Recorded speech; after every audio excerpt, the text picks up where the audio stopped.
Assalamualaikum warahmatullahi wabarakatuh. Kembali lagi bersama saya Novita Fitriandiyani di podcast Himatekno. Di sini kita akan membahas tentang MBKM dan saya kedatangan narasumber yang bernama. Perkenalkan, nama aku Salwa. Nah, di sini kan kemarin banyak ya isu-isu terkait penghapusan MBKM.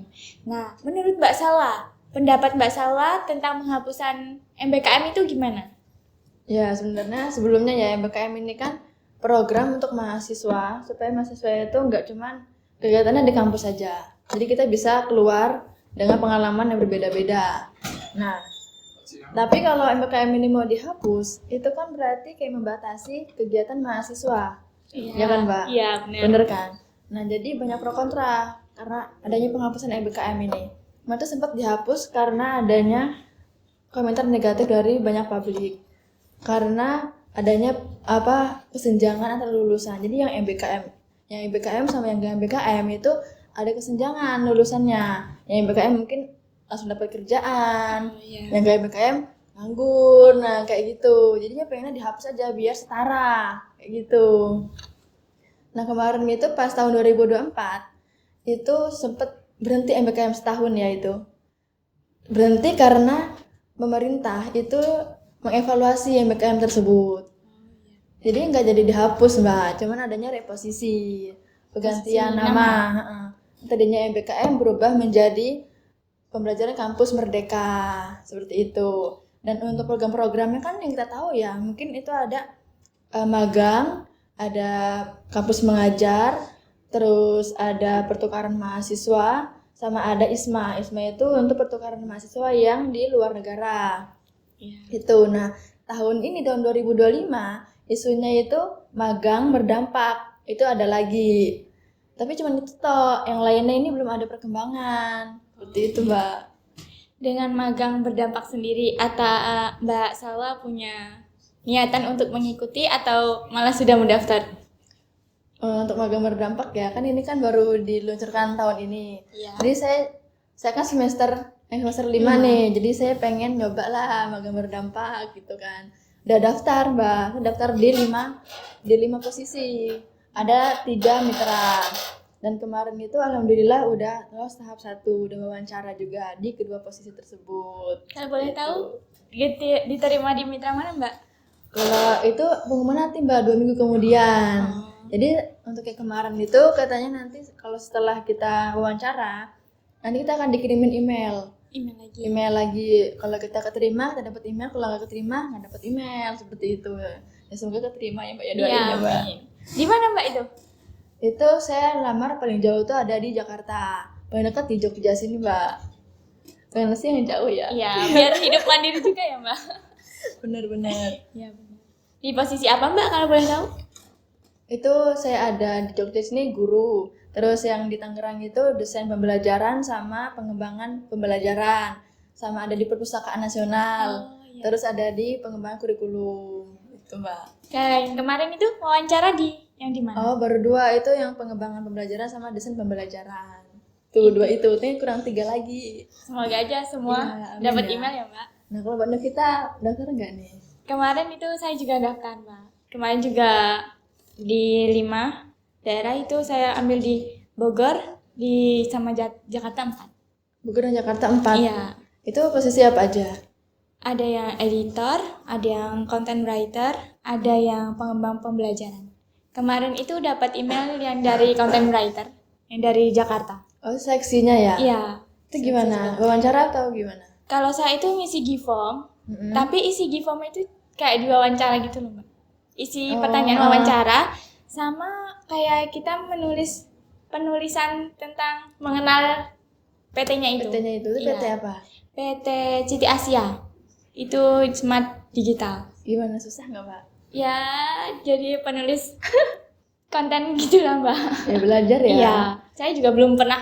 Iya, soalnya kan sesuai dengan jurusan kita ya, teknologi pendidikan. Seperti itu. Nah, Mbak, MBKM sendiri kan pasti ada kelemahan dan kelebihannya ya. Nah, menurut Mbak Salwa itu, kelemahan dan kelebihan dari MBKM itu apa ya? Setahu saya ya, program MBKM ini kan paling familiar di mahasiswa tuh ada 4 program. Yang pertama itu ya magang tadi kan. Iya. pasti kan semua mahasiswa pengen sih magang biar kita tahu gimana pengalaman di dunia kerja.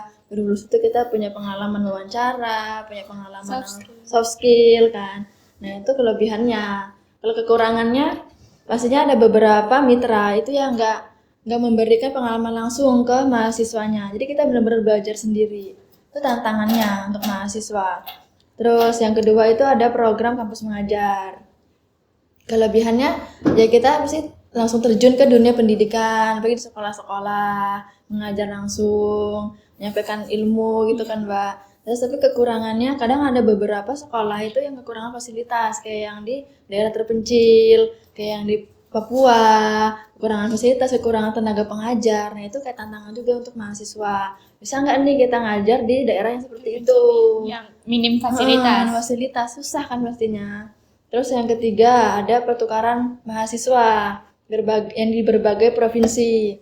Kayak misalnya kita di Sukoharjo, ini kan Pulau Jawa. Kita bertukar ke kampus yang ada di Sumatera. Nah itu kan kita pasti adanya budaya yang berbeda, kebiasaan yang berbeda. Itu kan bikin kita makin tahu nih, oh kita di Sumatera kayak gini loh budayanya, kayak nambah wawasan kita lah ya. Nah kekurangannya pastinya mahasiswa harus bisa beradaptasi dengan adanya budaya yang berbeda itu. Toleransi, nggak yang kok di sini kayak gini sih gitu kan, sana nggak kayak gini gitu, nggak bisa kayak Harus gitu. bisa itu juga ya, kayak pasti kan omongan kita, logat kita bicara kan pasti juga berbeda dengan mereka. Apalagi mereka yang ceplos-ceplos. Sini kan orang Solo kan orangnya halus hatinya, nggak bisa kena omongan kasar ya. Jadi kita juga itu ya tantangannya. Kalau kita ke Medan tuh bahasanya udah bener-bener tinggi banget. Jadi kayak nyolot gitu ya. takutnya orang yang di Jawa ke Sumatera kaget gitu kan. Kita harus bisa menyesuaikan di sana. Nah, untuk yang terakhir itu pertukaran mahasiswa ke antar negara. Itu kita bisa pasti kelebihannya kita punya pengalaman internasional ya kan di berbagai universitas yang di luar negeri yang terkenal gitu. Tapi kekurangannya itu banyak mahasiswa yang belum daftar, kayak itu cuma sedikit Mbak yang daftar itu karena ketatnya persyaratan karena emang susah kayak bahasa Inggris, terus nilainya juga harus sepadan, bener-bener kita bisa hidup di beda negara karena beda budaya di provinsi aja susah lagi beda negara gitu. Bener sih Mbak. Harus benar-benar. Menurut Mbak Salwa itu MBKM itu penting gak sih buat mahasiswa kayak kita ini? Penting banget aja Mbak ya, karena kan ini wadah buat mahasiswa untuk nyari pengalaman di luar, jadi kita nggak cuma di kampus aja. Nah MBKM juga kan kita bisa konversi 20 SKS loh. Jadi kan itu enak banget kan, kita nggak usah mikir-mikir keras di kampus, kita cari pengalaman di luar, udah konversi SKS, dapat ilmu, dapat pengalaman juga yang nggak kalah penting pas selama di kampus. Jadi ayo ikut MBKM. Ayo teman-teman, kita ikut MBKM. Coba. Iya sih Mbak. Tapi kan ada juga nih mahasiswa yang kayak tidak tertarik, tidak tahu tentang MBKM gitu. Itu caranya gimana ya Mbak? Supaya dia tuh tertarik untuk mengikuti itu. Yang pertama tuh kita harus cari tahu sih, karena kan kita harus banyak-banyak searching lah, kayak kegiatan apa aja untuk mahasiswa. Apalagi ini kan diadain oleh Kemendikbudristek. Kita dapat uang sangu, konversi SKS, kan itu kan poin plus ya untuk mahasiswa. Kita harus banyak-banyak cari tahu benefitnya apa, terus ya udah kalau kita emang ada niatan ayo ikut gitu kan. Padahal benefitnya itu lumayan ya buat kita yang mahasiswa yang belum kerja. 1 semester aja itu kita dapat pengalaman banyak seperti itu.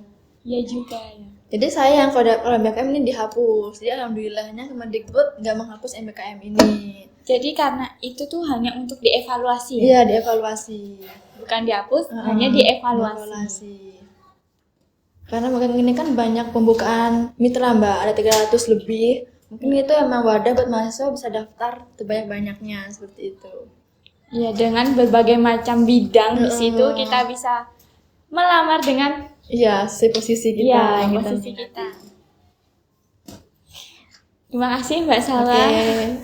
Nah, begitu percakapan tentang MBKM. Sekian dari podcast kami. Kurang lebihnya mohon maaf. Wassalamualaikum warahmatullahi wabarakatuh. Dadah.